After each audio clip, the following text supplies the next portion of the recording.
तो एरोडोप का ये प्रॉब्लम क्या बोलता है कि uniform ball of radius r roll without slipping down from a top of sphere of radius are.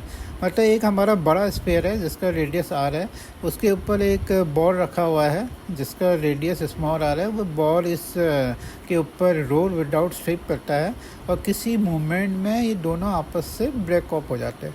तो जिस मूवमेंट में ब्रेक ऑफ हो रहा है उस मूवमेंट में हमें इसका एंगुलर वेलोसिटी कितना होगा ये कैलकुलेट करना है। और हमें क्या दिया गया है कि जो इनिशियल मूवमेंट है उसमें बॉल का जो वेलोसिटी है, इनिशियल वेलोसिटी आपका 0 है। तो हम जानते हैं कि जिस पॉइंट में एक बॉडी दूसरे बॉडी से ब्रेक अप हो जाएगा तो जो नॉर्मल रिएक्शन फोर्स होगा उस मूवमेंट पे उसका वैल्यू 0 होगा।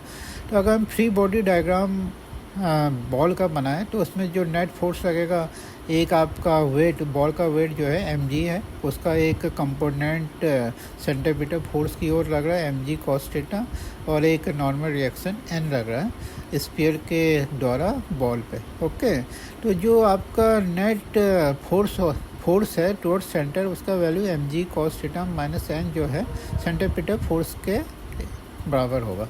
दूसरा कंडीशन है क्योंकि इसमें कोई भी एनर्जी लॉस नहीं हो रहा सिस्टम में, तो हम कंजर्वेशन ऑफ एनर्जी निकाल सकते हैं। तो इनिशियल पॉइंट में बॉल में कोई भी आपका वेलोसिटी नहीं है तो उसका जो टोटल एनर्जी होगा पोटेंशियल एनर्जी के बराबर होगा।